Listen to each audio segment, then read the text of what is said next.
Hello, and good morning to the last day of the trainings. So the first session today will be led by Rok Rabic, who is the lead of the project on our side.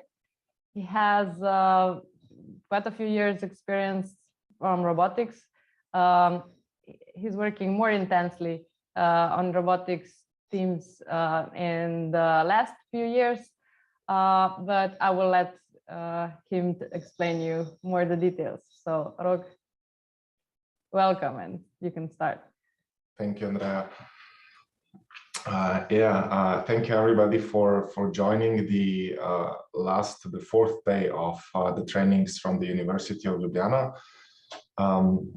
So yes, I'm the lead of the REACH project from the side of University of Ljubljana, and responsible for these trainings in the engineering topics.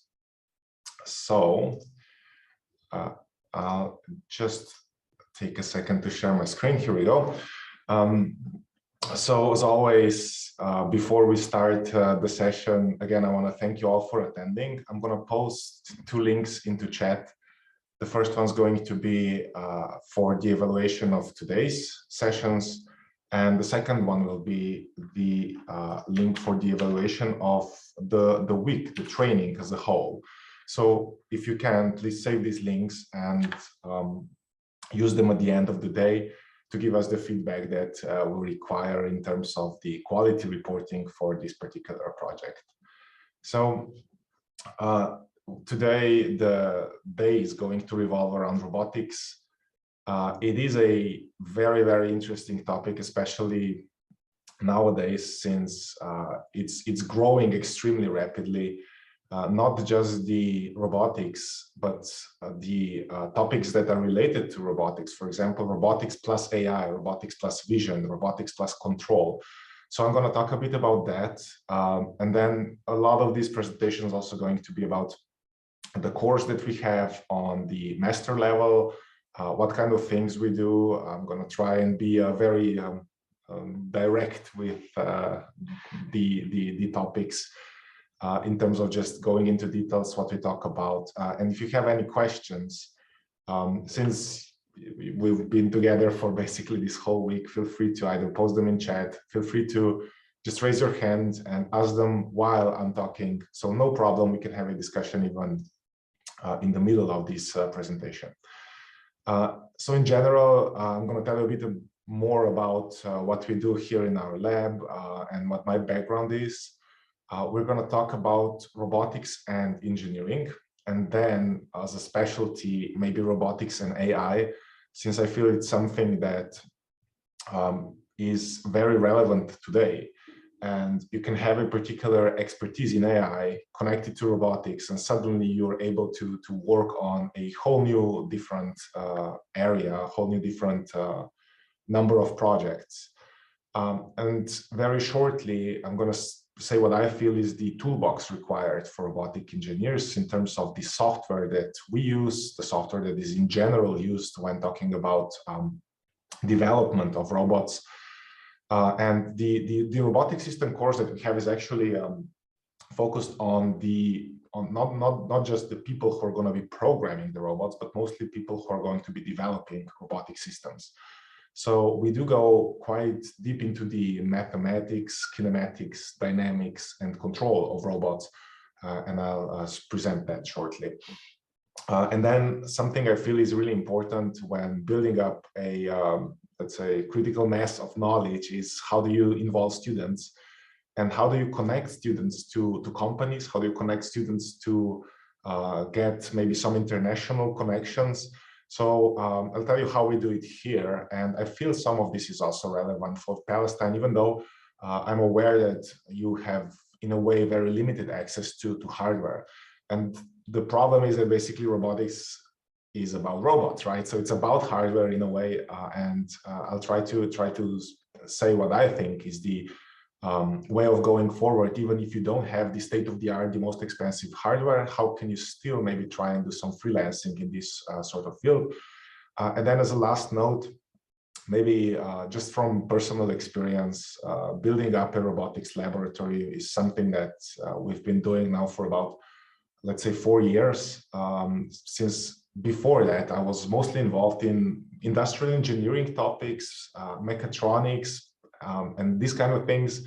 But robotics has always been there for me as a side project, for example, as a personal thing.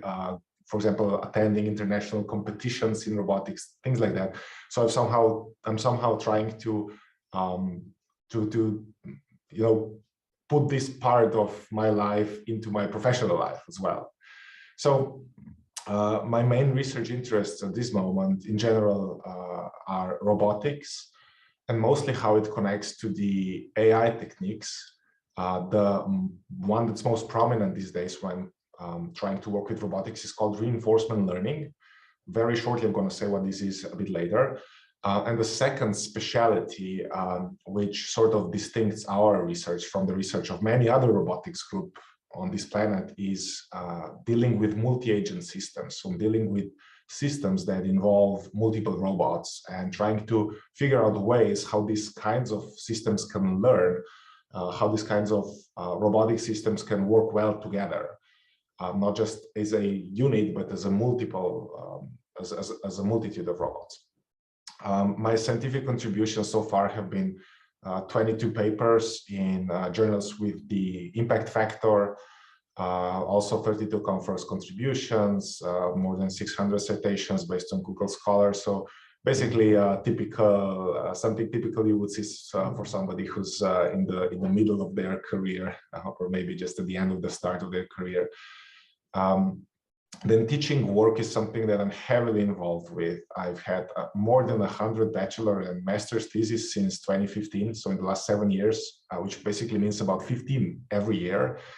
I've co-supervised 2 PhDs in the past, and I'm currently supervising 2 PhDs. One of them is also Andrea, who was the one announcing me. The other one is a fresh one, starting last year in October, dealing with reinforcement learning in multi-agent systems. The courses that I'm currently lecturing and relevant for this presentation, maybe this should be the other way around. I'm starting with the basics of mechatronics, where we learn about the electrical actuators, the control systems, even the electrical part as well as the programming part. We learn about microcontroller programming, a bit of embedded PC programming, these kinds of things. The second course relevant to robotics is algorithms and protocols, where we mostly do C++ programming, and then we extend this to applying C++ to develop protocols, for example, for web communication. We do examples with HTTP, we do examples where we program graphical user interfaces, these kinds of things. The reason for that is that basically during our bachelor's, here at the faculty, the students don't really learn C++. So they do learn Python. They use it for numerical methods and courses related to that. But robotics, embedded systems, microcontrollers, all of these things require real-time performance. And here's where C and C++ come in. So we have a sort of special course where we try to focus on that for the students that choose mechatronics as their major. And then the main course, the one that I'll present today, is Robotic Systems for master students. We also have one for bachelor students, but hasn't actually been ever done since it's actually starting in 2 years' time. We've changed the whole program of the faculty in the past few months, basically last year. So the focus will be on what we do with our master students. Then in relation to the projects that we've had in our lab, we are constantly working with industry. This work is mostly, I'd say, software related, but software addressing problems from the area of robotics. So we've been doing, for example, time series prediction for robotic systems. We've been doing, let's say, learning fleet managers, so fleet management software for mobile robots with a company, again, a software project. We've been developing simulations, which I'll show a bit later, for another company. So Actually, a lot of this work with the industry is software related, meaning the barrier to entry is not that high in terms of what you need in terms of equipment. We've been involved in some European projects. Maybe the most important one was in 2020. Actually, yeah, it was 2020. ROSIN, so ROS, industrial grade components for robot operating system. And I'll talk a bit about the robot operating system, which is a very, very well-known middleware for robotics.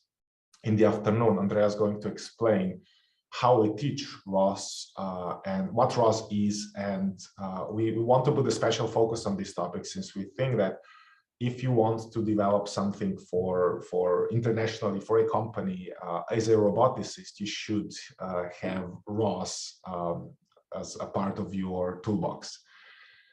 We've also been a part of 2 Erasmus projects, more recently, well, this one, REACH, which we've led from the side of the Faculty of Mechanical Engineering. And recently, starting last year, we've also obtained some national funding related to robotics, Slovenian Research Agency project on the topic of fleet management systems. In general, I do try to be involved internationally as much as possible. So I'm an associate member of the International Academy for Production Engineering, SERP, which is probably the most well-known society in production engineering on the planet. It has about 600 members, lots of very strong figures, not just from Europe, USA, Asia, and recently some members also from Africa. And these people are mostly well-established professors, even just being a part of what, for example, the policy of the EU as well as the USA is. So it's a really important society for us as a lab. And in general, if you want to get involved in any sort of international research, it's really, really good to be a part of either IEEE or, for example, SERP. And I'm also, since last year, an associate editor of an Elsevier journal called Advances in Industrial and Manufacturing Engineering, where my editorial job is mostly related to the use of AI techniques in manufacturing systems. So if you want to publish in this journal, let me know. I'll help you with the whole process. Anyway, our lab is the Laboratory for Mechatronics, Production Systems and Automation. We are currently 23 members strong. This used to be 5 very small labs, 3, 4, 5 people. But last year, we've officially created a very strong lab in terms of just dealing with mechatronics as a whole. We currently have 12 people with PhDs, but also 6 PhD students in the pipeline. And the research topics in general of the lab are AI in manufacturing systems, computer vision and quality control. You may have seen some of the presentations from Professor Drago Brčun yesterday, and robotics, which is the area that I am leading currently. So I'm going to try and show, mark some of these photos. So I'm going to be going into detail what we do in the following few slides, but we're dealing with a company that produces these kinds of mobile robots and doing fleet management systems, supporting AI-based fleet management.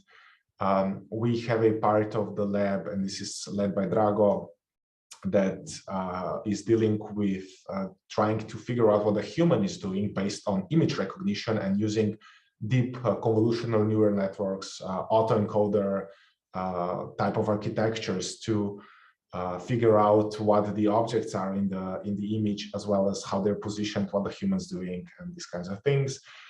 We've also been working a bit on collaborative robotics on a project where we've developed a system, a wearable system, so a system that a person can wear, consisting of inertial measurement units, microcontrollers, and then using your body to control the robot, which is a very interesting topic, currently very much a part of current research worldwide. Actually, this can be done quite in a low-cost manner. So microcontroller, a few sensors, that's maybe €100. And what you need to have, though, is an industrial robotic arm that you can control and that costs, maybe anywhere from 15,000 euros for something educational to maybe 70 or 100,000 euros for a proper large industrial robot.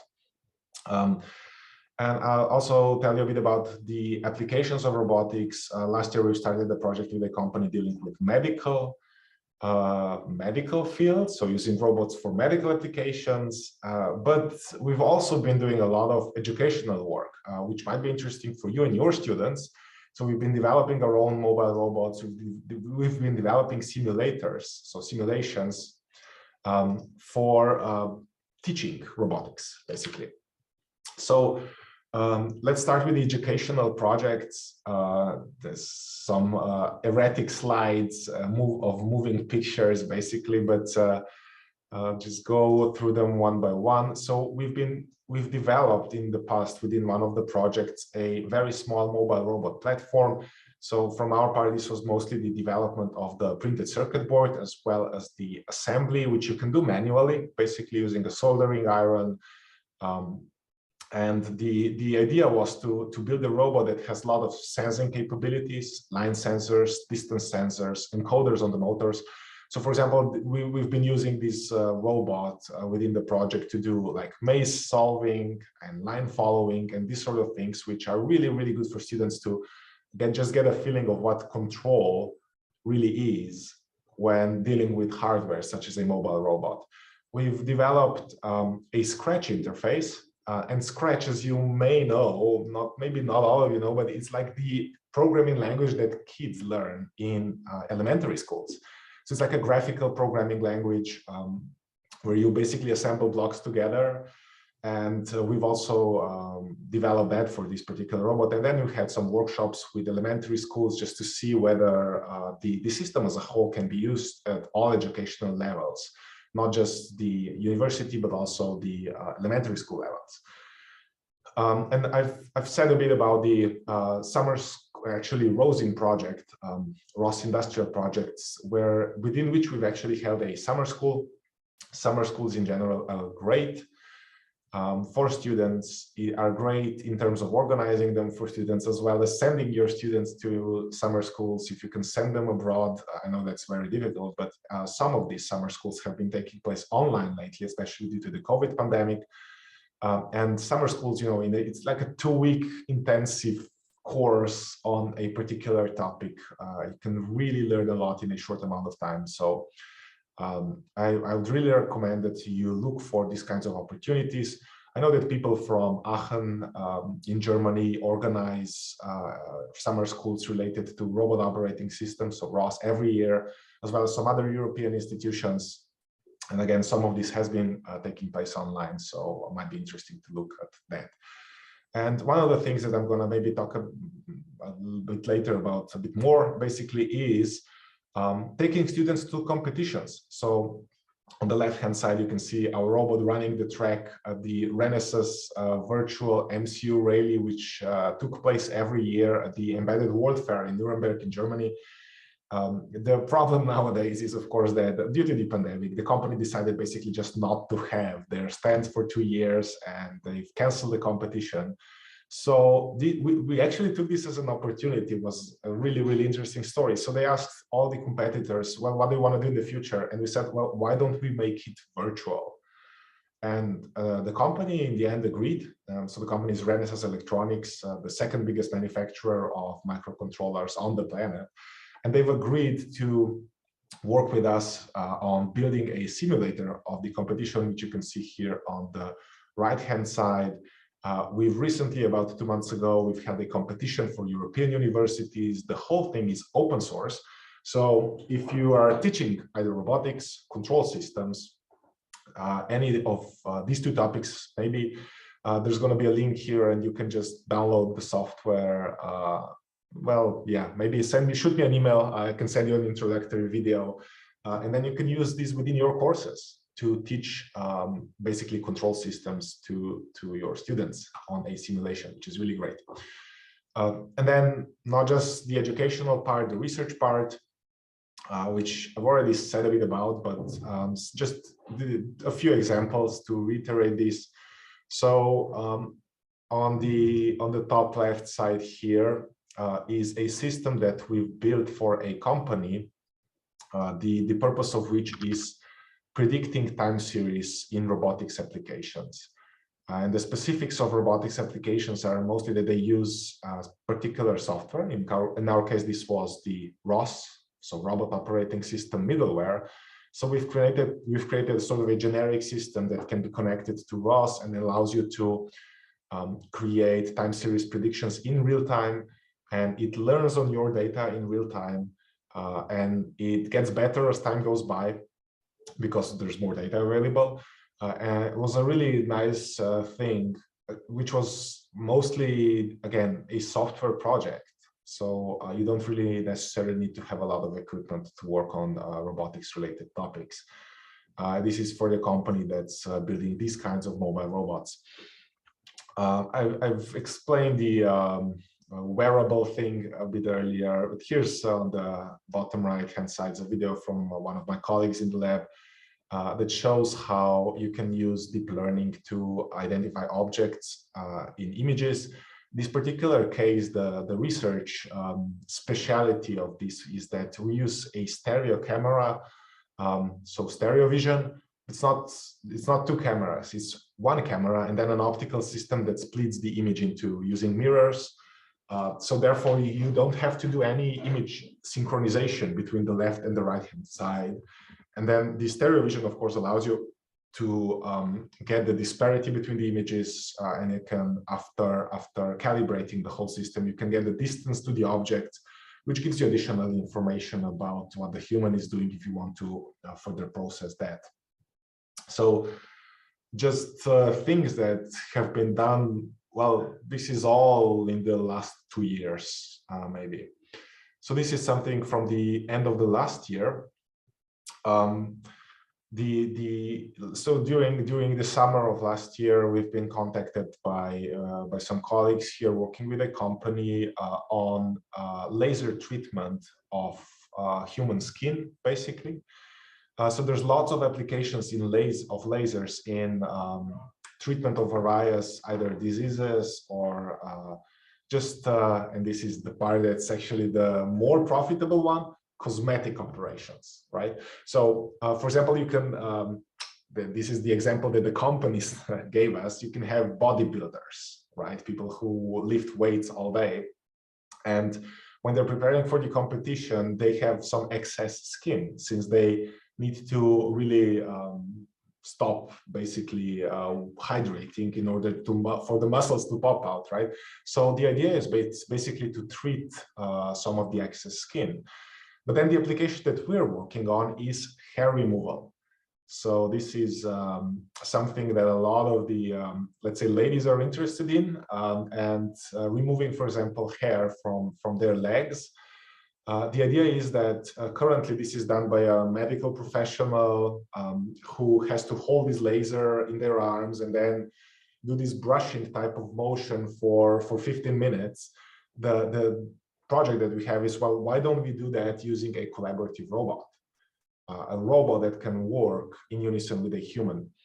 The idea is that the laser needs to be at a particular distance, so the laser focus needs to be on the skin at all times, as well as perpendicular to the skin, so 90 degrees, and therefore you need a particular kind of control. And these are some actually initial tests from last year, where you can see that the laser point is moving at a constant velocity, while the end effector of the robot is erratically moving around to keep the perpendicular, so 90 degrees to the 3D, the relief, or how do you say that, so the 3D object, as well as, yeah, keeping the distance as well as the angle. And yeah, this has progressed much further till today.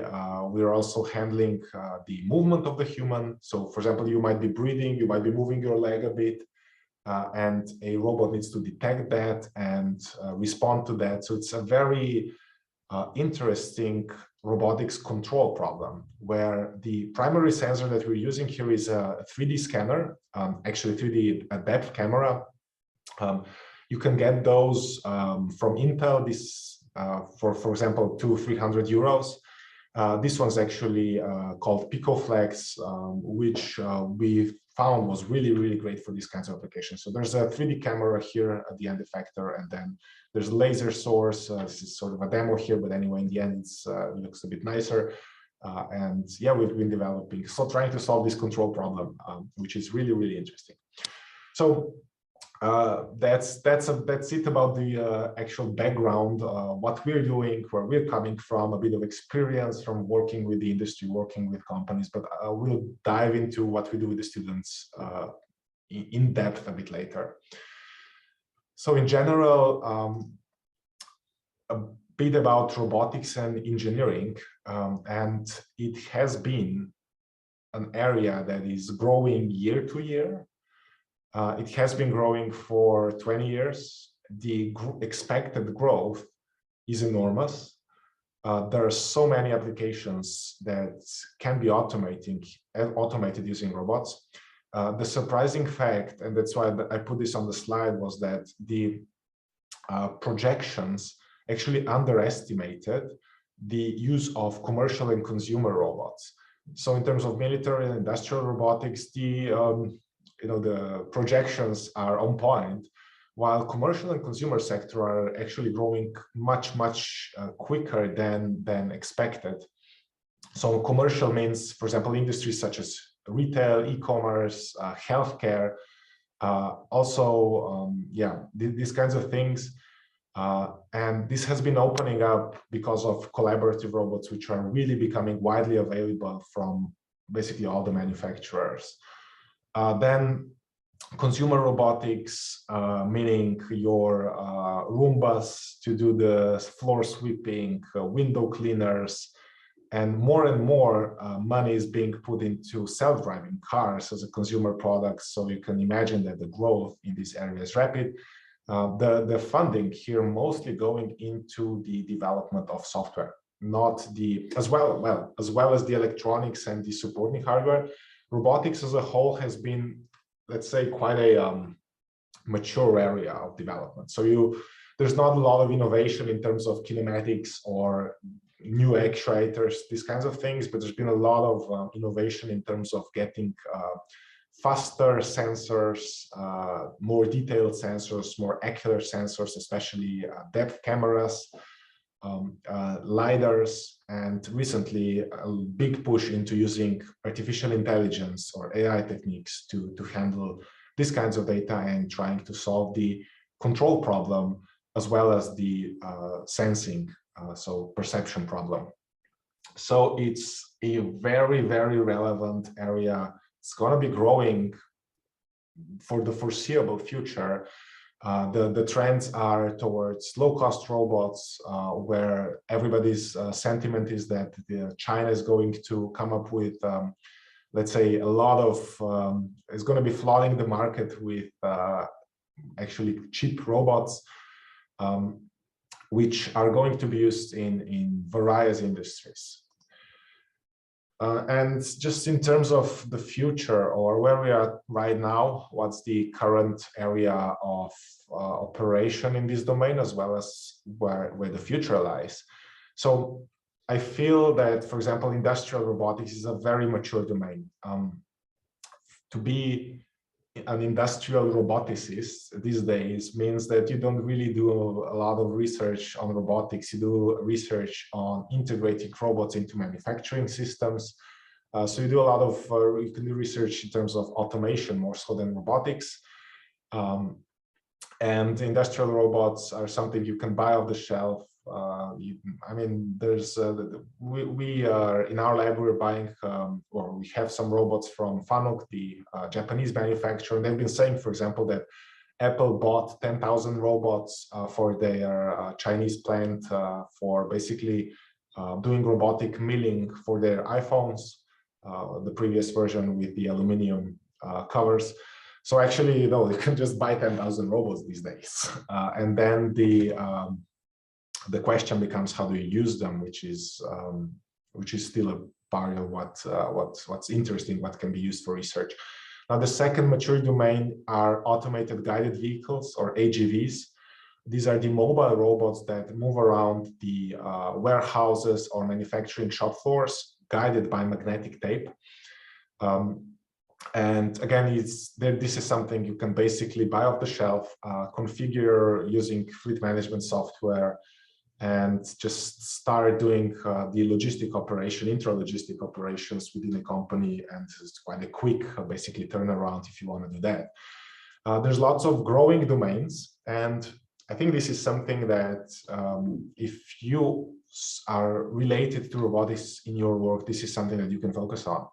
So the first one, collaborative industrial robots. We've had a lecture this week on Tuesday by Davor, and there was a discussion on not just Industry 4.0, he said Industry 5.0, so getting humans involved again, which is actually being funded a lot these days, even by EU. And collaborative industrial robots allow for new kinds of applications because you don't have to put them in a cage, basically. That's the main difference, right? And then the second thing that's growing are autonomous mobile robots, or AMRs. These are robots that can move around the space freely. They don't need magnetic tape integrated into the floor to guide them. And a lot of these perception and navigation and control problems have been well solved in recent years. So this is something you can buy today, but there's still a lot of development. There's still a lot of discussion how to do the fleet management, especially because now the system itself becomes much more flexible, since you're not limited to particular trajectories or paths laid out by the magnetic tape integrated into the floor. And then the third growing domain I feel is medical robotics. It's not just for surgeries. There's the famous Da Vinci robot. But for maybe even simpler things. Recovery, physiotherapy, rehabilitation in general is, I think, the first thing that comes to mind is you can just put a collaborative robot to do the exercises together with a human, and not just to guide them, but basically move their legs or arms after an injury. But then there's also more exotic medical applications, especially related to surgery and related to what I've shown you earlier, which is cosmetics, where there's control problems still to be solved. Delivery robotics has been growing rapidly. So my first wow moment with delivery robots has been in 2015. I was at Cranfield University in the UK for 2 months, and I was staying in a place called Milton Keynes, which in the UK is well known for being the most boring city in the UK. I found it quite interesting, though, because, well, if it's the most boring, then suddenly it becomes interesting, right? So what they had was a demo, one of the 3 or 4 demos at the time worldwide, by Starship, an Estonian startup, which was building. They don't look exactly like this, but these kinds of robots for delivery. And Milton Keynes is a city where there's not a lot of pedestrian crossings because it's been built after the Second World War. So everything is like roundabouts and underpasses, these kinds of things. They've actually managed to create a working delivery system in 2015 already. And this has been growing and has been a lot of US campuses, universities use these kinds of delivery robots. So it's something that's on the rise. And one thing that's, I wouldn't say just growing, it's maybe exploding, is space robotics, which is something that's very high-tech, difficult to get into, radiation-shielded components, lots of specific things, usually very simple control systems, a few lines of code, and then robustness and remote operation. So you know about Curiosity, what's it called, the Ingenuity, and then recently maybe the Hwanghae 4 missions by China to the dark side of the moon, where they are using the I think it's called Utah, their rover. So there's been a lot of development using robotic rovers. In the future decades, by the end of the century, we are going to be building moon bases as a species. We're going to be building maybe infrastructure on Mars. that's not going to be done by humans. So space robotics is something that can be a long-term research direction. And actually in our lab, we are currently sort of shifting or trying to get into this. And I'm going to, maybe in the end, I'm going to talk about, just how to get into these sort of things. It takes effort to find companies, to find contacts. And it takes not just months, it may take years, but just going to tell you how we approach this kind of a problem.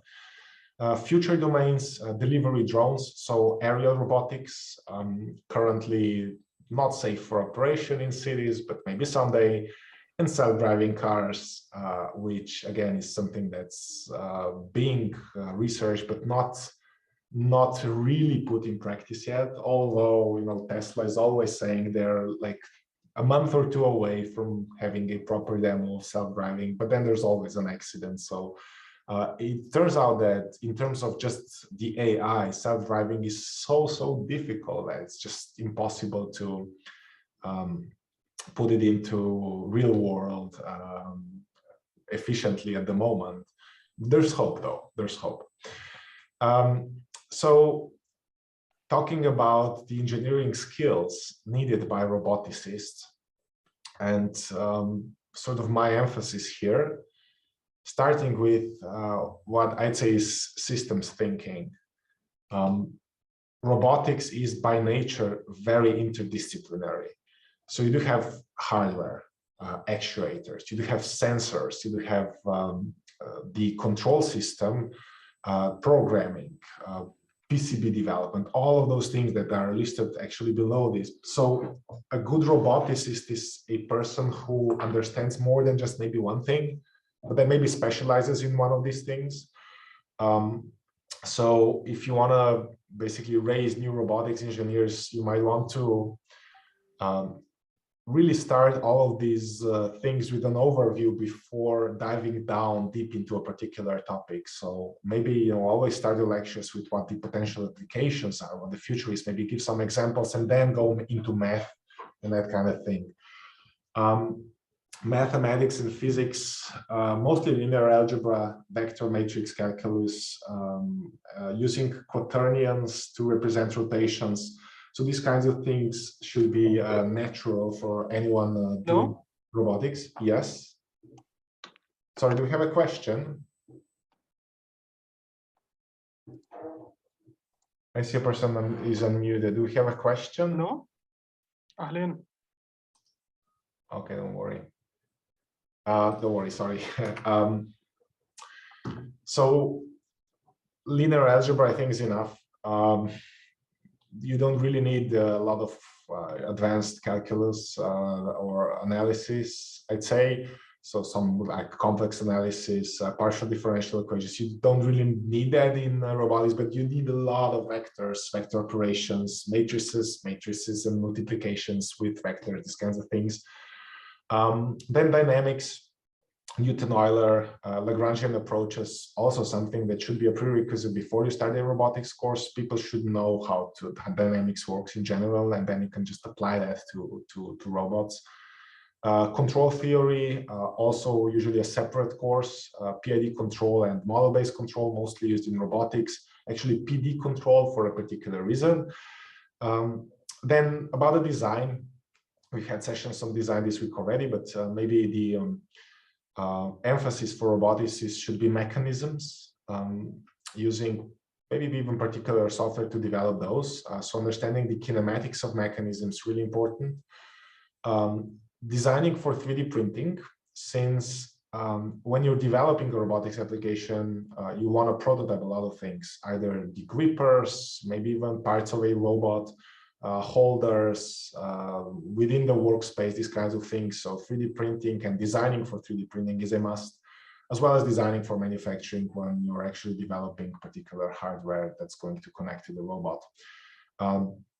Within the electronics domain, embedded systems, and when I say embedded systems, I mean understanding Linux as the operating system, understanding how that works, being able to develop software within Linux, Real-time OSs, we don't really do a lot of that currently. Maybe there's plans for future, for example, using free RTOS, so real-time operating system, with a microcontroller to support robotics. In general, you can use real-time operating systems with your PCs as well. So you can upgrade your Linux kernel to support real-time operation, which is a must for a lot of the robots that connect to PCs. And then a particular area is PCB design. So designing new things for your robots requires designing electronics. So printed circuit board design is something that I think is maybe not emphasized enough at our faculty, because we're mechanical, not electrical engineering.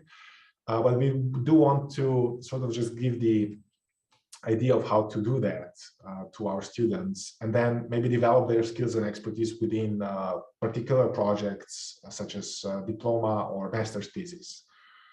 In terms of programming, C++, also Python, also, for example, Qt for graphical user interfaces. These are the standards in robotics embedded applications in the industry, basically. And then the emphasis, robot operating system. I cannot emphasize this enough. Really important to understand. It sort of forces you into systems thinking. It's completely open source. It's widely used in academia throughout the world, as well as by every university that does robotics. They have ROS applications. And then it's being used more and more by the industry as well. So, for example, one of the lunar rovers that is being planned is going to be running ROS. There's ROS Industrial, a large international project bringing industrial robots compatibility with ROS into the world. So basically, for any kind of an industrial robot that you can buy, you can get a ROS driver. And what this allows you, and this is, I think, really, really cool, is that you can be robot agnostic. So when you're developing your application, let's say you have a pick and place application. Well, what happens if you want to change the robot from one manufacturer to another? If you don't want to do the programming again, you just use ROS to do the application and then connect it with the driver of a particular robot. And you can basically swap robots with minimal effort using ROS. So this is a trend that's been going on for the past few years. So how do we support the development of these kinds of skills with our students? And this is a case study that we are right now trying out with our Erasmus students. So we have a group of about 22 students from various European universities visiting us for this semester. And we'll be teaching them control of a robot using our simulator.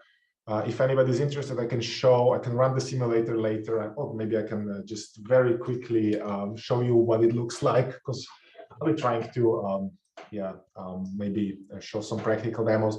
So we're using this software called WeBot, which is open source, and you can put in a robot. You can configure the robot in terms of the, for example, size.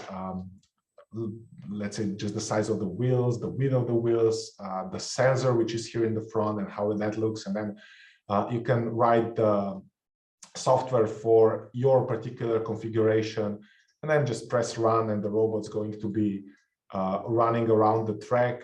There's a competition system in place, so the students can compete amongst each other, and we're actually going to be using that for grading as well. So we're going to grade students based on how well they do in the competition. But it's something that's, speaking from experience, basically really, really nice. Just get your students to compete, and you'll get great results, because everybody's very, very competitive once they need to compete with their peers. And okay, this is a bit of an older video, because we didn't really have the opportunity to continue with this. We might get back to this. So it's actually 8 years old now. It's, so I've wait, sorry.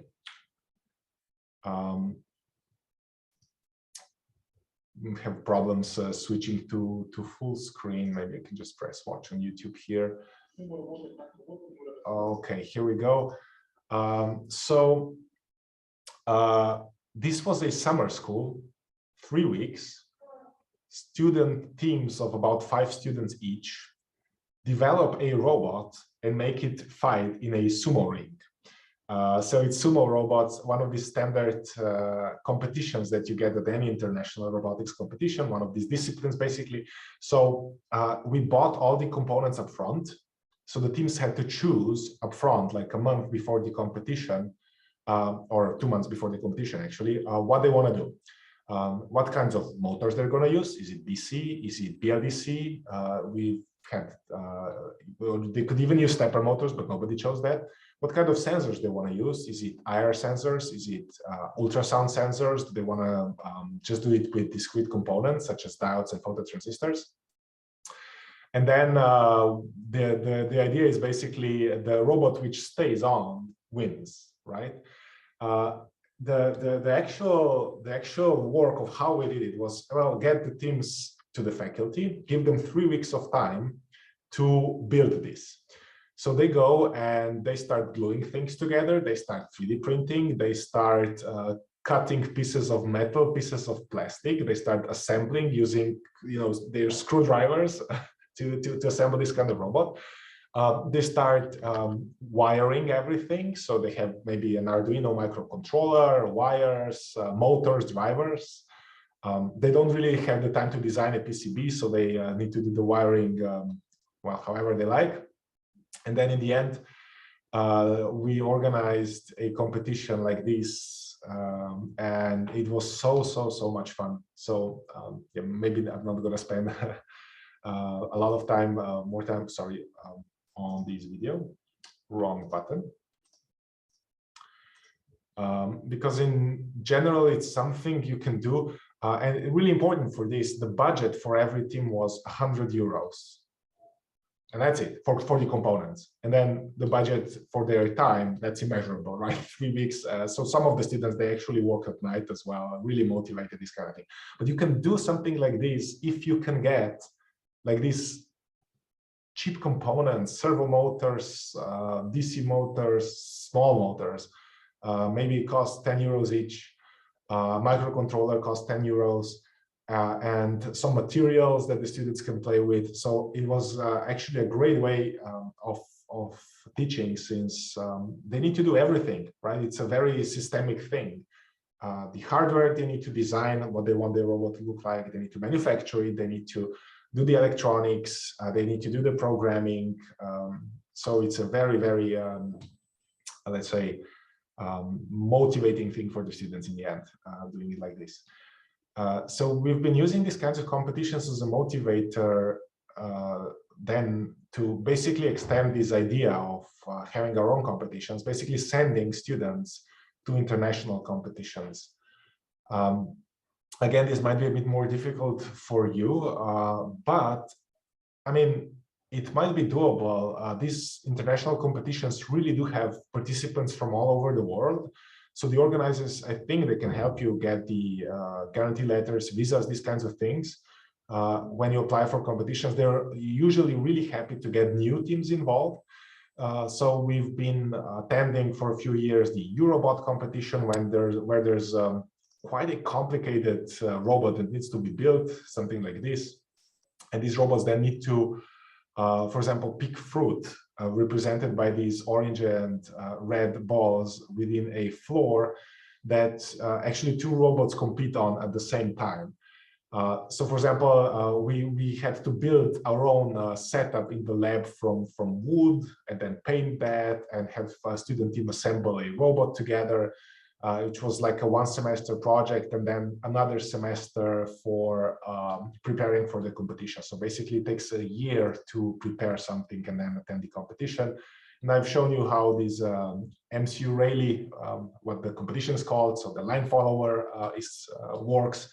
And this is a typical scene from the dorm room with an oscilloscope and debugging the robot, and just people working in the evenings and in the nights on these kinds of topics. So it has immense educational value, really.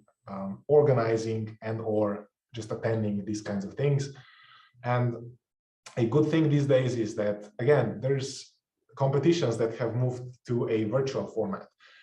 So you have our competition with the line followers that we've developed the simulation for, which is called the MCU Rally. But you also have, for example, RoboCup virtual. You have robotic soccer, basically, humanoid and or just with regular mobile robots that you can attend virtually. And basically nothing but a laptop is needed for you in terms of investment. So it's maybe a good starting point. Again, you can have a look at what's available these days. So just important takeaways of what we want the students to learn from these kinds of courses is, first of all, interdisciplinarity, connecting the knowledge that we learn in robotic systems to other courses which specialize in, for example, control theory, mathematics, the dynamics of things, and so on. So we want to emphasize what the particular expertise is that's needed for robotics. And then teamwork in terms of, for example, attending these kinds of competitions is really important. There's no person that knows and understands everything, especially in robotics. So you might have a specialist for programming, you might have a specialist for the electronics, a specialist for CAD design, specialist for manufacturing. And you need to bring these kinds of profiles together in order to create a robotic application. So therefore, teamwork is an essential part that needs to be, in a way, taught to the students. And yes, learning the tools, and I'm going to explain the tools in short, what I feel are the best ones, not just related to engineering, but also related to the next topic, which is robotics and AI. So I'm just going to play this video basically from OpenAI, a few years old, 2 years old, 3 years old, something like that. So just to make you understand, or just to try to explain what I feel is the future of AI in robotics. So they've built a system that allows a robotic hand with fingers to assemble a Rubik's Cube, something that humans can do, but robots could not do 3 years ago, but now they can, right? And there's so many problems that are not solvable by sitting behind a computer and programming your control algorithm. So for the Rubik's Cube example, how do you actuate each and every joint, each and every finger to assemble a Rubik's Cube? It's just completely impossible. There's so many scenarios. You cannot do if, else kind of programming here. So what has been a trend recently is using AI, specifically reinforcement learning, to do this. So what they do, or what we do when we try and apply reinforcement learning to robotics is, first of all, build a simulation, then create a training data set in simulation, something like this, with changing colors, changing weights, changing gravity, just to make sure that the algorithm that learns the operation is robust to those changes. And once the algorithm is trained in simulation, you can transfer it to real life and see whether it works, or just train it additionally a bit in real life. So in terms of industrial applications, just in general, process optimization is now a big topic in robotics and AI, grasping, bin picking, and then the maybe standard topics such as fleet management, scheduling of mobile robots, they're being approached by learning approaches more and more, not just the classical optimization.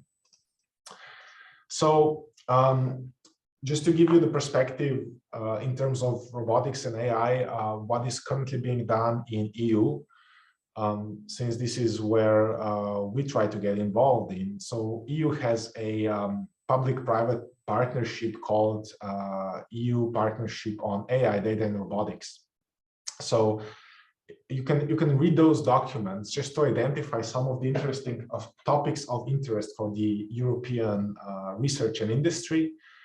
And you can get just improving sensors, deep learning in 3D space, so geometric deep learning, learning in general, then robustness of learning, and then search and optimization using AI, interactive learning, so learning through a curriculum, learning with the help of a human, these kind of things.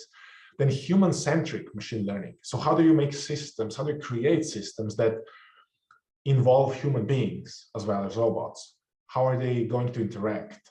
How does a robot know whether a person is satisfied with what they've done, and how does a robot react to what the human is, in the end, what the human is feeling and what they're doing, right? So it's a hugely important area for future systems, since we're going to be, well, in manufacturing system at least, the humans are going to be more and more, well, first of all, working collaboratively with the robots, and not so much, on repetitive tasks, but really creating something with the help of a robot. So for example, you as a person, you cannot lift 200 kilos and move them somewhere, while a robot can hold that for you while you do a particular operation on that object, right? So if you can work with the robot, there's new applications that are available, especially in the assembly area in manufacturing.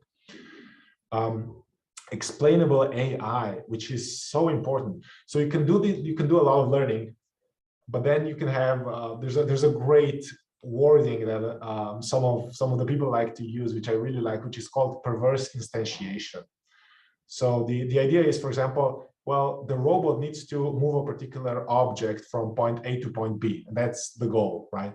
So when you train your robot just using AI, you might get a solution that you did not expect. Maybe the robot's just going to start throwing objects instead of putting them in place slowly, right?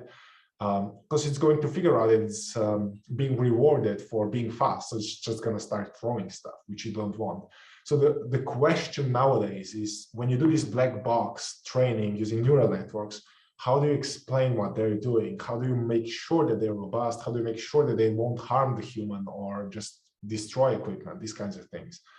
A lot of this work can be done in simulation. And hardware and software infrastructure, which maybe we'll circle back to when we talk a bit more about ROS in the afternoon. So AI and robotics, again, identified by the European Union, the key vertical domains: healthcare, mentioned already, maintenance and inspection. So people are building robots to inspect bridges. If there's a crack in the bridge, just have a drone deliver a robot, just have a robot that sucks onto the concrete and moves around, these kinds of things. So this is a area that started maybe a few years ago, and we have our colleagues from other universities that are actually building robots for that. There's agri-food, agricultural robotics, hugely important, just the food sector in general. But you have applications, not just what you would usually feel like is the maintenance of crops. Usually you can have applications in just farms, maybe cleaning up after cattle, which is something that we're starting with a colleague here at the faculty, that we're starting to build our own, let's say, agricultural robot. So yeah, if you're interested in that, just shoot me an email, because it's just starting these days. As well as agile production, of course, very important in terms of GDP, to roboticize, to automate all of those things.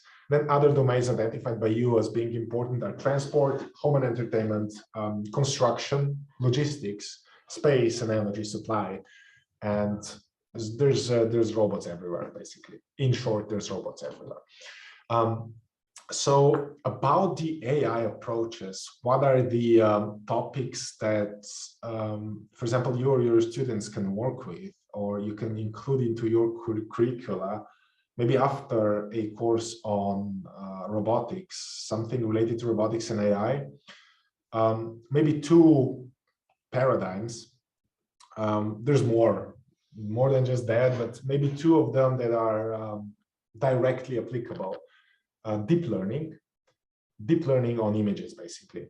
So the idea of deep learning is creating large neural networks that don't need a prior feature processing. So they learn the features as well as classifications or regressions or whatever the output's supposed to be. And these are widely being used for detecting objects in images, image segmentation, everything basically related to image processing. And they outperform anything you can program yourself, basically. So their state-of-the-art methods are all deep learning based. There's reinforcement learning, which is the other key area trying to solve the control problem. The Rubik's Cube from previous slide was an example of that. So your robot can be represented as an agent, and the agent is measuring the state of the environment. So it's sensing its surroundings and then choosing what to do using its actuators. And then whatever it does, the environment changes, right? And the state changes, so the agent gets an updated state. The idea of reinforcement learning then is to give the agent a particular reward when it's doing things that you like and giving the agent a penalty when it's doing things you don't like. So for example, if you have a grasping application, whenever a grasp is successful, you would give a robot a large reward. And if it's an unsuccessful grasp, then you don't give the robot, or you give it a penalty. And you create a large data set, 1 million simulations, and the robot somehow learns how to do the grasping itself. You don't need to do any programming. You just need to build the learning infrastructure, which is, in terms of what people, especially companies, are looking for these days, this is the kind of specialized knowledge that they don't have at the moment. So they are turning to universities to help them making robots smart, basically. Because companies, they know how to buy a robot, program the robot, make it do work 24/7, but they don't really know how to build smart robotic applications where the robot senses the environments and then reacts to whatever it's seeing. So this is where I think the role of the universities is at the moment. Here we have a very busy slide of what we consider, or what I consider to be a toolbox for robotic engineers. And I'd say 90% of these tools here on the slide are open source and or free to use. Actually, 100% of them are free to use, 90% are actually open source, which means completely free to use. So we have simulation tools. The Gazebo simulator is the default simulator for ROS. This is being sort of changed into what they're calling Ignition Sim, for those of you who already worked with ROS. But anyway, Gazebo is the, let's say, the standard for open source applications. The simulation that we have for the line followers is done in Webots, which used to be commercial. They've open sourced it end of 2018, I think, or maybe even 2019. Anyway, it's now open source. It looks great graphics engine, as well as, well, your classical physics engine. So I'd say for beginners, just doing robotic simulations, I just recommend Webots. There's loads of demos that come with the software. Download it, like 2 gigabytes with all the data, or like 700 megabytes without the data. But anyway, download it, try it out. You can use it from day one. There's Coppelia Sim. This used to be VREP, which is open source for educational use. Then there's modules that are closed source. But anyway, it's a competitor to Webots.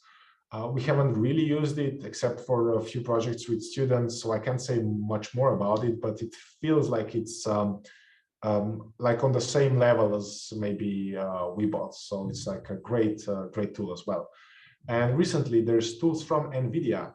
There's Isaac Sim, Isaac Gym, these kinds of tools. So if you want to right now get into this, I just recommend looking at what NVIDIA has to offer.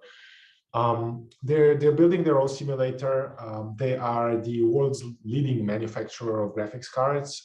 They are the world's leading developer of physics engine. For example, PhysX 5 is their latest, which actually includes not just the whatever rigid body simulation or in PhysX 4, also includes particle sim, which used to be called Flex. They have ray tracing engines, RTX, within their graphics cards, so the visuals of these simulations are photorealistic. And maybe the most important part, you can do the learning and the simulation on the same graphics card using the same memory. So you don't have to do transfer of your sim to the CPU or to your RAM, basically, and then using your CPU, transfer it back to the graphics card to do the learning. this can be done in one, let's say, memory space. So we are currently very much looking into what NVIDIA has to offer, since we feel that it's the tool of the future. It's very much in development, lots of bugs, but maybe as a suggestion, if you are working in this area, just have a look at their Omniverse and the Isaac Sim, Isaac Gym tools. Electronic design tools, we use KiCad, open source, sponsored or mainly developed by CERN, the physics experiment in Switzerland, but with hundreds of open source contributors. Quite mature. Maybe I don't know, I'm just going to run it because just yesterday we were looking at the particular design that we're doing. So for example, this would be the end design of the PCB. You can do a really professional grade design. There's a 3D viewer that's integrated into that. There's a huge component library. So it's just great software overall to do electronic design. The reason why we use it is just it's open source, it's free, and it's powerful. There's closed source alternatives, Altium. The most powerful one, license, I'd say 10,000 to 20,000 euros a year per person. So if you don't do it professionally, don't buy it, basically. And then there's Autodesk, which offers Eagle as a part of their Fusion, actually, offering. And this is free to use. This was explained on Monday a bit. Free to use, I think, for 3 years with anybody who has an institutional educational email address. So your students are free to use Fusion, Eagle, so Fusion for 3D modeling, Eagle for PCB design. CAD/CAM tools, there's FreeCAD. So maybe CAD/CAM is the area where open source is really lagging behind. So here, just use SolidWorks, use Fusion, use Onshape, use CATIA, use whatever you have available. FreeCAD's just good for doing maybe basic modeling, transformations between the formats, these kinds of things. But it's not really pleasant to use in terms of 3D modeling. And then the largest, maybe the most important part of it all, the software part, ROS, Robot Operating System, C++ as the programming languages, Python for the machine learning part, for image processing part as well. MATLAB, since it has lots of integrated tools, we don't really use it because we prefer going open source whenever we can. Then Qt to do graphical user interfaces, just knowing Git for management of code, something that every basically computer science student should know. And we teach this to the mechatronics students and our faculty as well. So they do have to use Git within tutorials. And then there's the machine learning part, TensorFlow, Keras, PyTorch. So Keras is like umbrella software that can use either TensorFlow or PyTorch backgrounds. TensorFlow and PyTorch allow you to do machine learning on your graphics cards. Both of them absolutely great tools. And then maybe for classical image processing, OpenCV. For point cloud processing, so 3D info processing, there's point cloud library or PCL.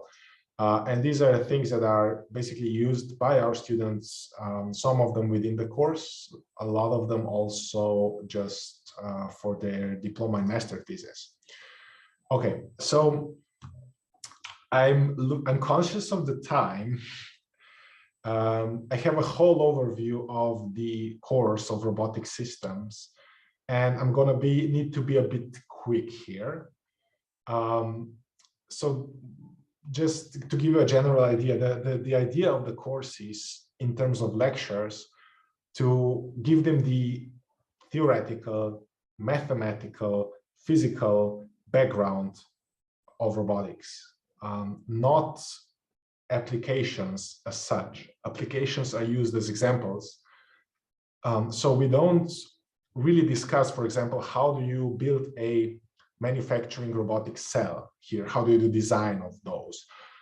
We mention it, but we rather talk about the mathematics, kinematics, these kind of things. The idea behind this is that we want the robotic engineers coming from this course to be developers more so than users of robots. right? So we want them to develop new kinds of robotic applications. So I'm going to just intermittently maybe show you some of the tools that we use, not just the topics that we have within the course. So we start with the basics. We do a bit of a repeat of mathematics of coordinate systems, transforms in 2D, where we focus on homogeneous transform, homogeneous representation of locations.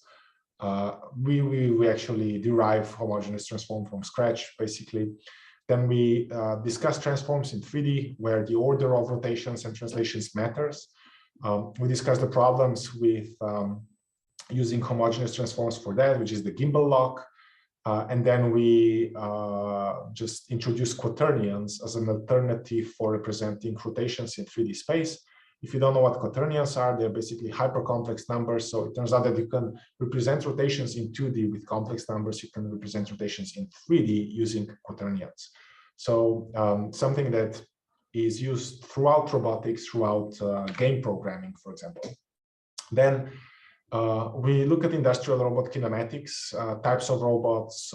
We discuss the Danavid-Hartenberg notation, which is the way of describing the relations between coordinate systems of a typical industrial robot, whether it's a SCARA robot, whether it's a 6 degree of freedom, 6R, 6 rotational joints, robotic arm. Based on the Danavid-Hartenberg representation and the transformation, we derive direct kinematics for a few examples. And then we discuss inverse kinematics. And inverse kinematics, we just show them the Newton method for finding zeros, basically, and how to apply that for the inverse kinematics problem. And maybe since I have it open here, we use Excel.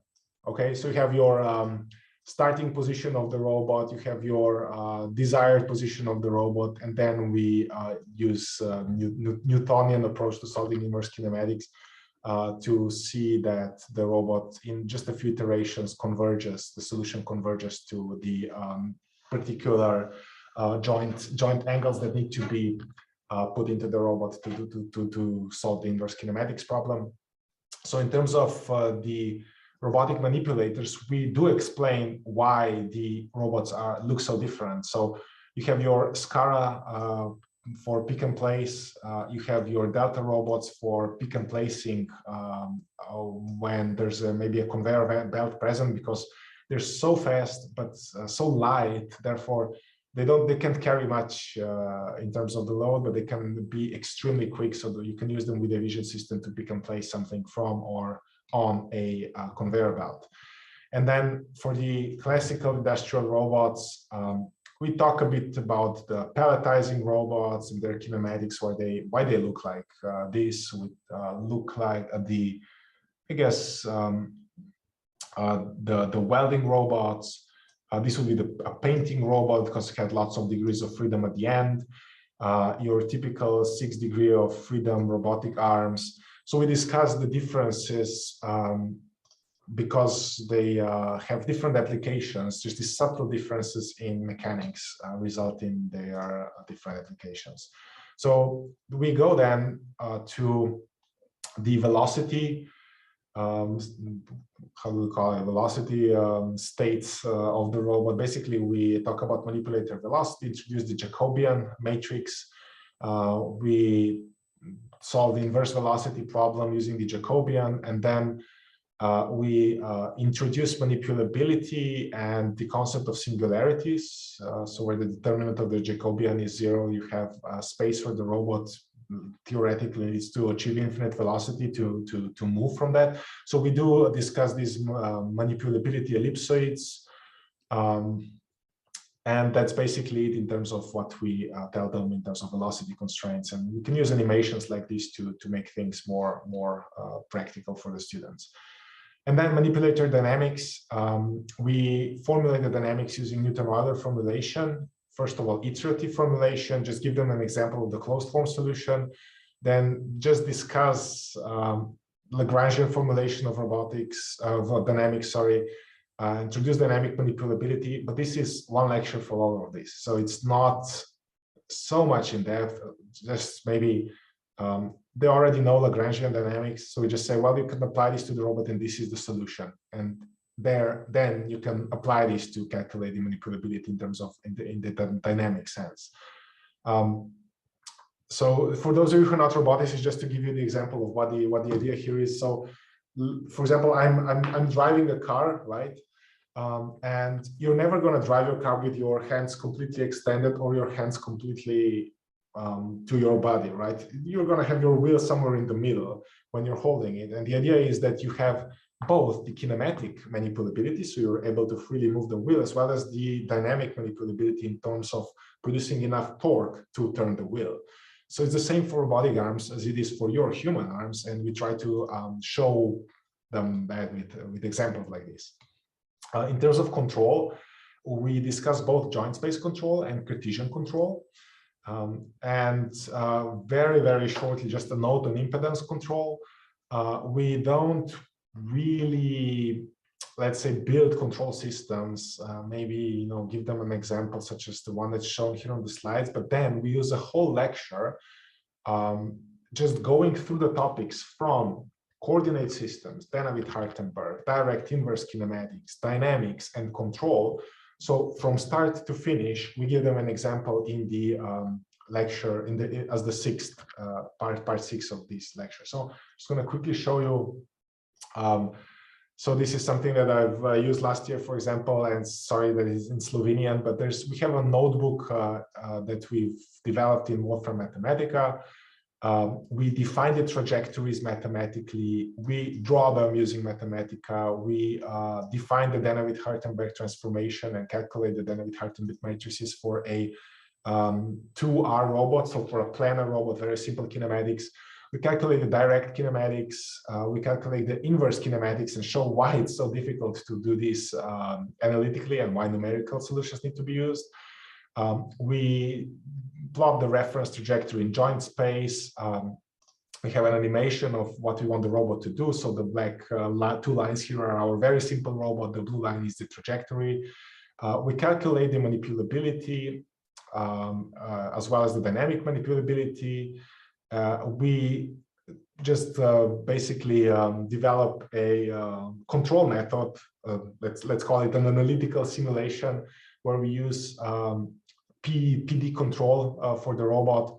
Then we can play with different parameters to see whether the robot's actually going to follow the trajectory or not. So we have this as a simulation developed in Mathematica, but you can develop that either in MATLAB, you can have C++, you could actually theoretically even use Excel to do something like this. So we do spend one whole lecture just going through the mathematics of all of that through an example. And then we spend some time discussing the industrial applications of robots and kind of problems they're solving currently and so on. But actually the course is an overview of robotics in general. So the second part of the course is on mobile robotics. We start with differential drive kinematics. We go to non-holonomic constraints, which are then needed for the dynamics, where we use just the Lagrangian approach and fitting in the non-holonomic constraints to obtain the solutions. Just for the differential drive robot, we don't discuss any other like holonomic drives or Ackermann steering drives or things like that. So we just keep it simple here. We develop simulations again in Excel of how you can control a robot. Now that the kinematics is known, you can very easily simulate it just by putting differences in Excel. How to move a robot to a particular point, how to obtain trajectories using different control algorithms. We then discuss navigation, where first idea is how do you abstract the space, and then how do you find paths from point A to point B when your space is known. So just to step back, the idea is basically go from, well, here's how you can move the robot, and then here's how you can define what needs to be done. So moving from point A to point B. So how do you define trajectory within free space? So first of all, you need to solve the path planning problem. And we show them Dijkstra and A*. We used to show them D*, but D* requires basically a whole lecture, so we've skipped it this year, to be honest. And then we go towards the localization and in the end the navigation problem. In the end, what they get is an overview of what a mobile robot needs to do in order to be fully autonomous. Like, for example, your Roomba robot that sweeps your floor. So in order to understand all of that, we introduced the Kalman filter lecture as a whole, just on that. Just a few notes then on the extended Kalman filter. We just mentioned the unscented Kalman filter, but then we do give them sensor models for encoders, GPS, accelerometer, these kinds of things.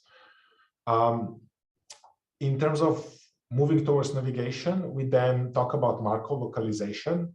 Base filter as the basics. We use extended Kalman filter localization, just describe the approach, and then this very short note on Monte Carlo localization, so basically particle filters.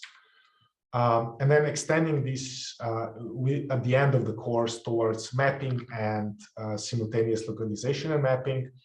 So we talk about occupancy grid mapping. We talk about how to apply the famous log ratio formula to detect the occupancy grid state using your distance sensors.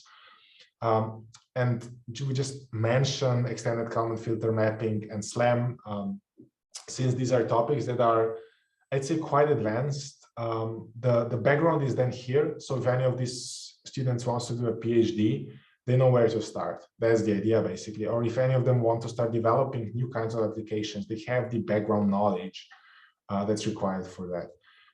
We do talk a bit about AGVs and AMR, so autonomous guided vehicles, autonomous mobile robots, and how they use industrial applications. But again, this is not the focus of the course. As you can see, the focus of the course is on the math behind robotics, approaches, physics, all of these basics of robotics, not so much on the applications. Because as mentioned yesterday, there's courses on automation, industrial automation, where robots are being practically used. And in our second lecture in the day, Luca is going to tell you how we do robot programming within mostly those courses, a bit of it within this course as well. So tutorials a few years ago, just to give you again a bit more idea. So how are students engaged in general? So we held a competition for students for line following as well within a course.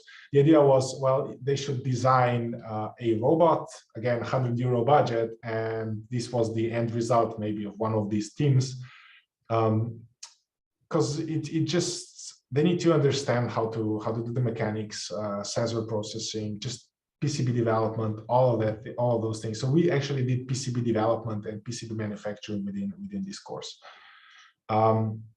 This was the end result. So just an example of a master thesis that's ongoing. So you have your collaborative robot, you have your digital representation on the right, and then you can use a depth camera to detect the person, what the person's doing, where the person's moving. The idea being that basically you can make robot operations that is safer if you can detect what the human is doing in relation to the robot. So these kinds of things for us are the master thesis level for the students, and we're using equipment such as this collaborative robot just to give this master thesis. Now I've talked about competitions, just going to show you some of the things that are available. So for example, on the left, this is something that I've done a few years ago. It's like an enhanced line follower competition that is a part of the standard robotics competitions worldwide, where the robot needs to follow the line, but needs to be smart. It needs to avoid obstacles, and it needs to, just be much smarter. And maybe on the right, if I pause that one, on the right, there's the micro mouse competition. So I've been in 2018 to Birmingham, to the university where they have this yearly maze solving competition. It's so impressive. So these robots are so fast. I don't know if you can see, it just moves through the maze extremely, extremely quickly. So again, great ideas for including into the curriculum, any kind of curriculum. Now, since our project is on freelancing, sorry for maybe taking, I'm just going to take my full time. But anyway, yeah, the freelancing aspects, I've had a look what kinds of opportunities are available. And there are opportunities where there's options for remote job, hybrid remote jobs, full-time remote jobs available at the moment. So you can find these kinds of things. A lot of these opportunities, I've had a look just in general what job postings are available for roboticists. Most of it, I'd say, is software engineering and DevOps, so development and operations. Loads of C++ jobs, some ROS jobs, Linux knowledge required, loads of robotic vision opportunities these days, a few simulation opportunities, and some for algorithms for control and machine learning. So just in general, I'd say C++ and robotic vision, by far the most sought kinds of profiles this moment. In terms of electrical engineering, not that many jobs, since especially it's difficult to do that remotely, I'd say. But I think companies, they want to have their own internal resources for developing hardware, while for software, they are more open to freelancing opportunities. There's a lot of research positions available, even from industrial companies. I'm saying research positions because it's development of applications that are not widely available yet. And I'd say for students especially, it's important to develop their CVs in order to apply this to these online jobs. So MOOCs, basically massive online courses from AI, more so than robotics. I say they fit great on any CV profile. There's certification opportunities. I'm going to mention a few, but not really that many. And I'd say that even if you just have your laptop, you can attend virtual competitions like RoboCup, Virtual MC Rally, these kinds of things, which look great on your CV, especially if you're successful in these kinds of competitions. So this is my suggestion in terms of what you can push your students towards, especially when they might be looking for remote work later. Yeah, certifications available from A3, maybe the most well-known, just in general. They have their certification for integration, so for robot integrators, safety, vision, and motion control. So the 4 topics that are like worldwide accepted as term as certified robot developers. And then different organizations, different manufacturers have their own specifications. So for example, we have robots from Fanuc. You can you have a list on their website. So there's a Fanuc certified robot technician 1, Fanuc certified robot technician 2. And they need to know how to set up 2D integrated vision and so on. So if you have an opportunity to get some equipment for a particular manufacturer, you can get your students to certify for that, and therefore they widen basically their pool of opportunities of working in that particular area. So this is, I think, my last slide. Just wanted to do a sort of a resume of all of this. I've touched on a lot of topics, I know. The thing is that actually we've not been doing robotics for a long time. So it's always been there, but the focus is actually here since the start of 2019, for me personally and for the people then around me.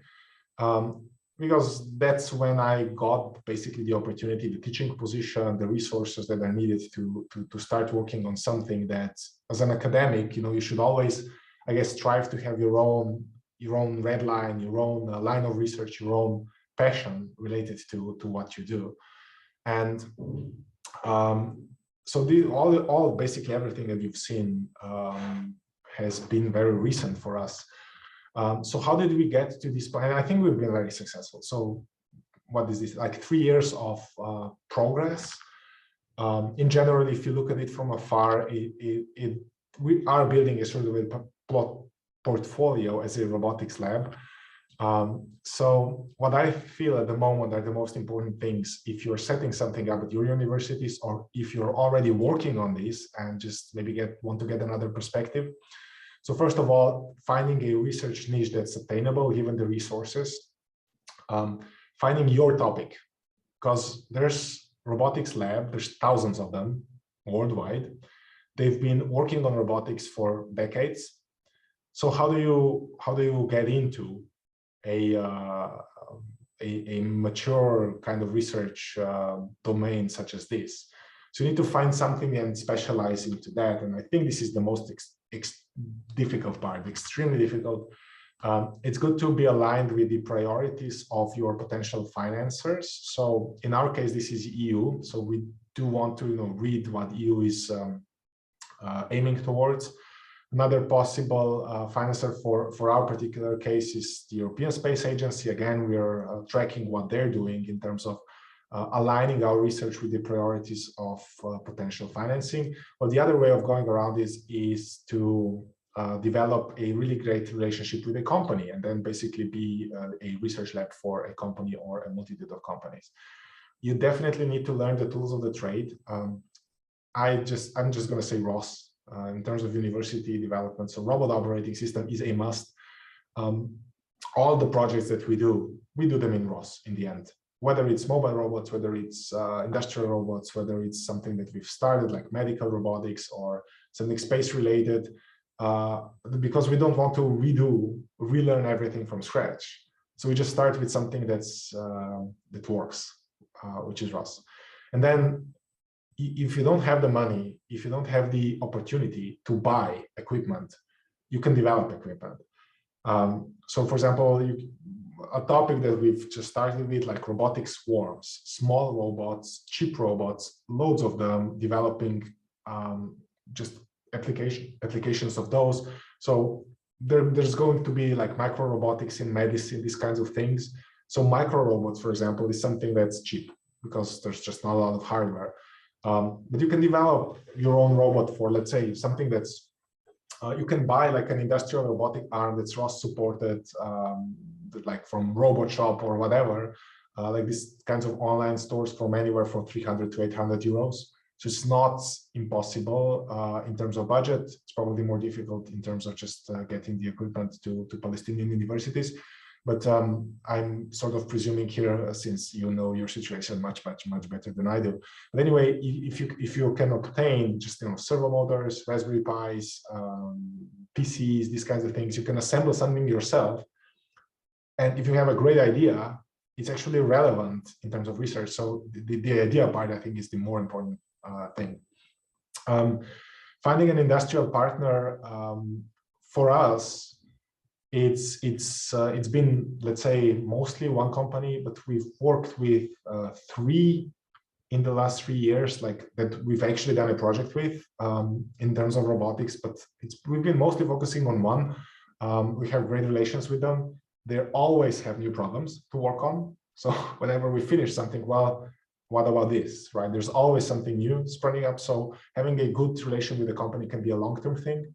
And we think about it in that way. So we want to be a long-term partner, which is challenging in the beginning because there's no trust. You need to develop a trusty relationship. Then you can go on from there. So it takes time. We're at the point right now where we can discuss these long-term things after maybe 2 or 3 years of working with the company already.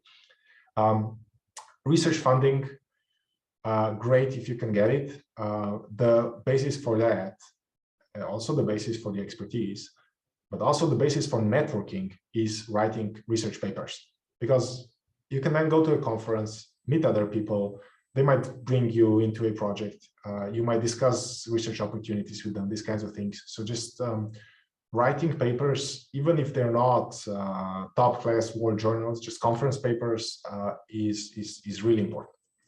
And then probably the most important thing, people. And if you don't have the right profiles in your team and the right knowledge and the expertise, it's just difficult to progress. Get the best students, and something that we we actually haven't been that prolific in, but we need to be better, is sending PhD students abroad. After they finish their PhD, they can do postdocs and return with a new perspective, bringing something into your labs, into your universities. So I think this international cooperation, I know a lot of you, especially the professors, have done your PhDs abroad, and I think you understand probably even better than I do how important it is to have this international node to all of this. With this, basically, I am going to stop. Sorry for running just a bit too long, but I think, you know, since we've been together the whole week, now there's an opportunity to discuss things. So let's just open the floor for the discussion. If there's any questions, if there's any suggestions, you feel free to go ahead. Well, Rok, thank you for your presentation. I think that what we can all see is that it is the subject is very broad, the robotics in itself, but I think you tried to give your best in extracting the best possible advice that is usable for our listeners. So maybe if there's no questions, maybe any comments on what's the state of robotics in your country, because frankly, although we've worked with Palestine, I don't think we know very well what's happening on this area exactly. And also other questions, also, either with camera or chat.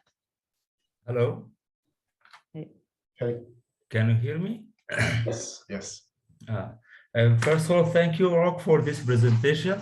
Well, actually, I have a question related to the textbook for your courses.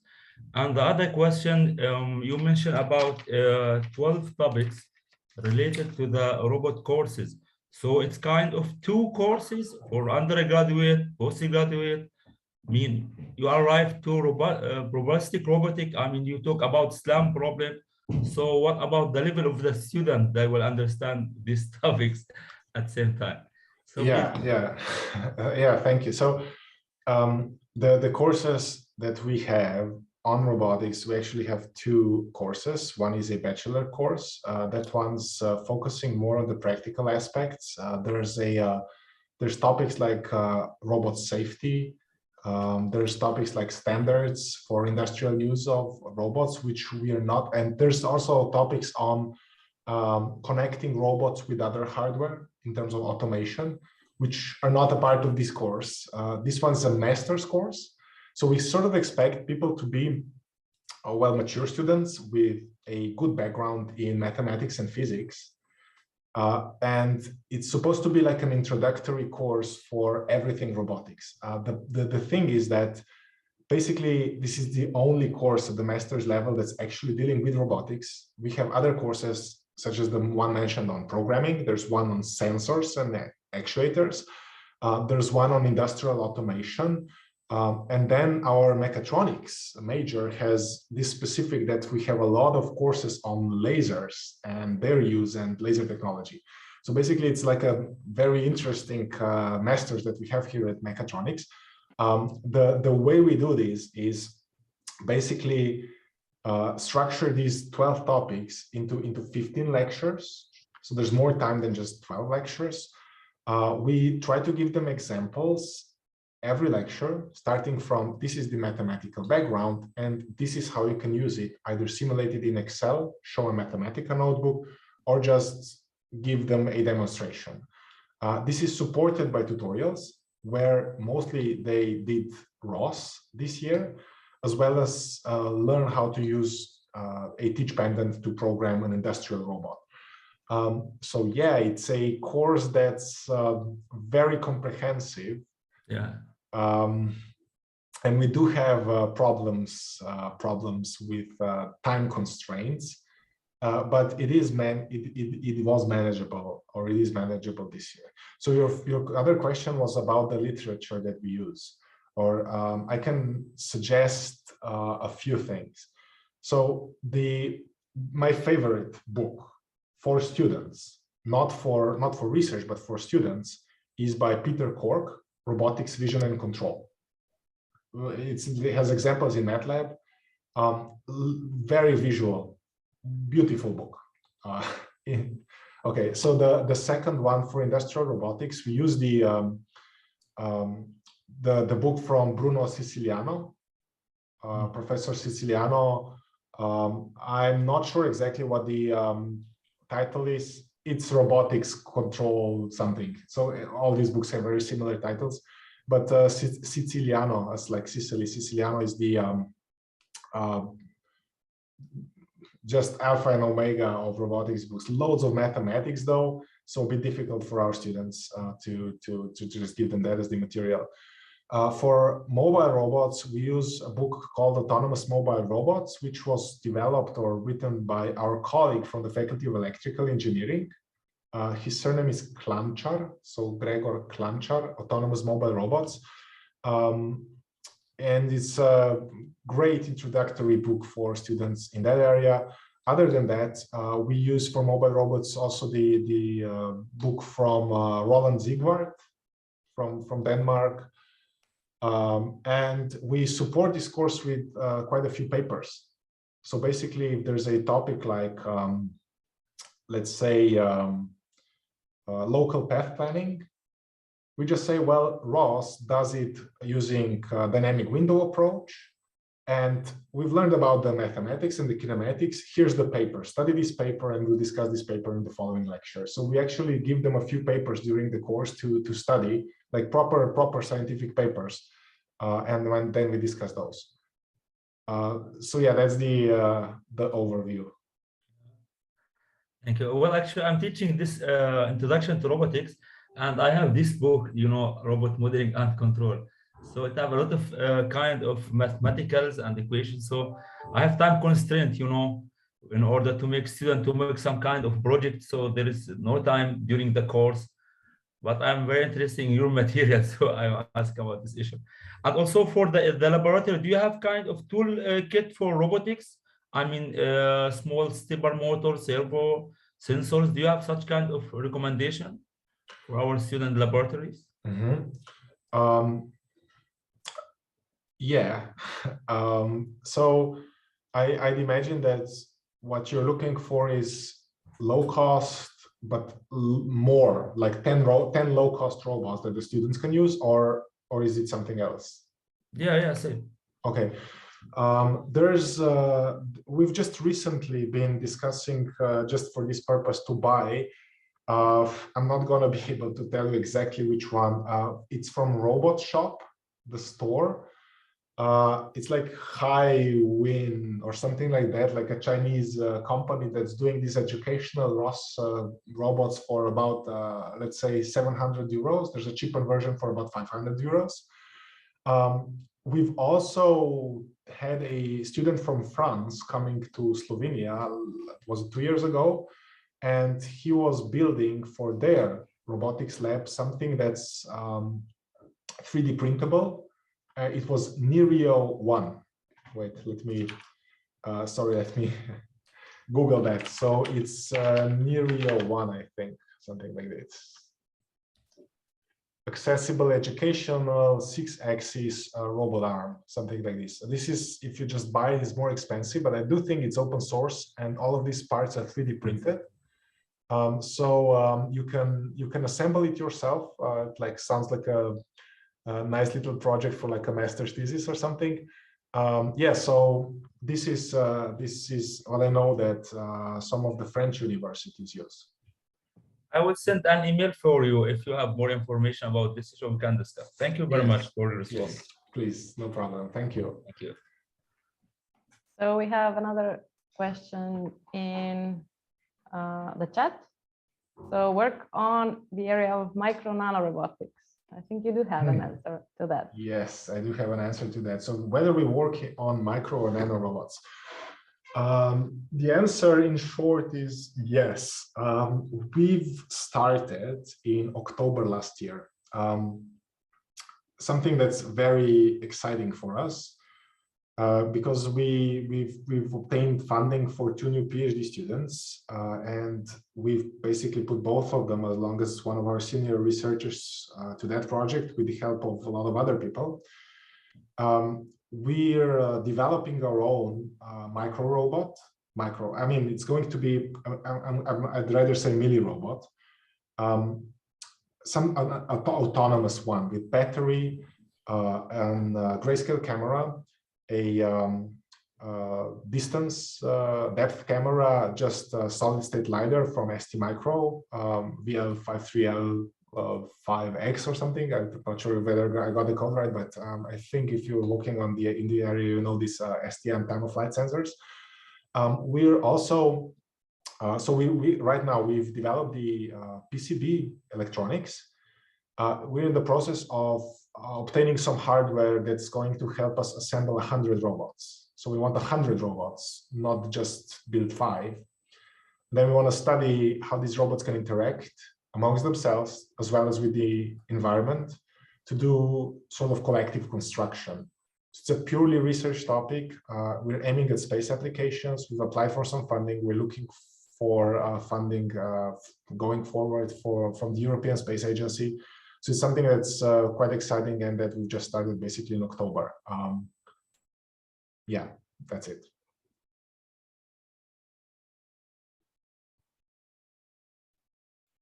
Thank you, Rok. Any other questions? We're glad to hear that you are. Can I ask, please? Yes, of course. First of all, I would like to thank Dr. Rok for his presentation. And I would like to ask about ROS, Robotic Operating System.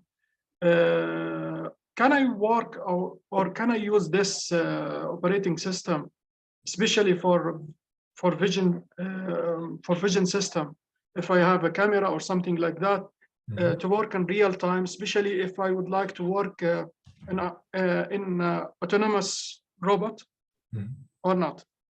Because I think there is a problem with the sampling time. I'm not sure, but I don't know. No, in short, I'd say the answer is yes, you can use it for real-time control.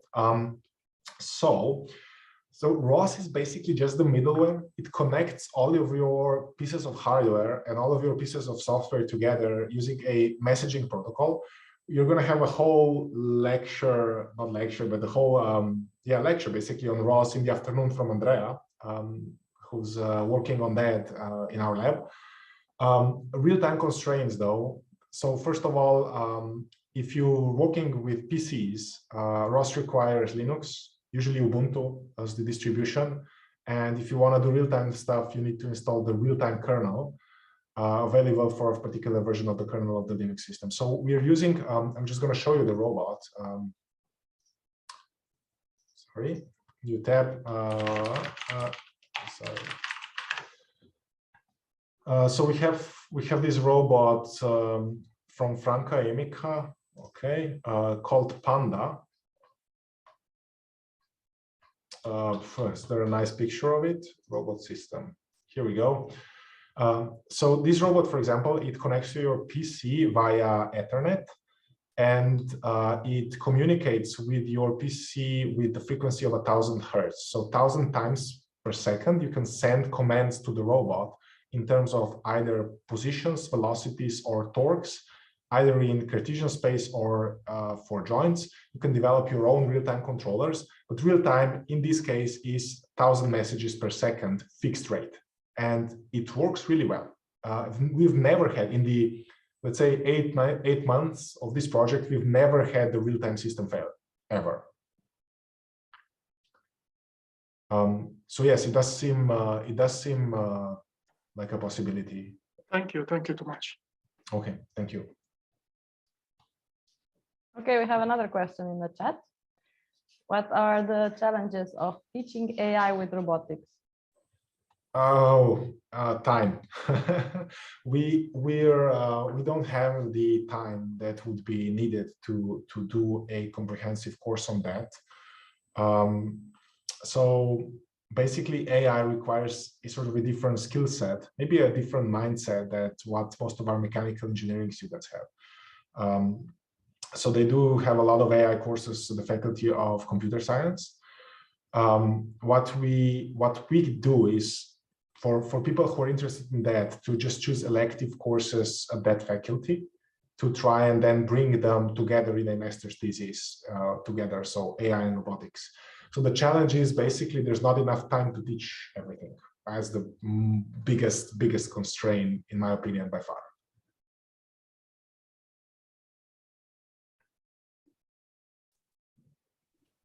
Okay, thank you. So any other questions? We have still one raised hand. Well, thank you. Thanks, Rak. Thank Andrea. Thanks. Okay. Actually, I'm the one who asked about the AI Okay. because either electrical engineers or mechanical engineers, they don't have enough background in AI, and basically, if they're gonna take one course, and to dive deep into robotics and AI, it's big challenge. This is maybe can be accomplished through thesis research or higher level research. The challenge is usually we have a smart systems engineering program at the undergraduate level, and they take AI course and they take another robotic course. But the challenge is how they can, at the undergraduate level, how they, how they can perform at least some type of work with AI and robotics.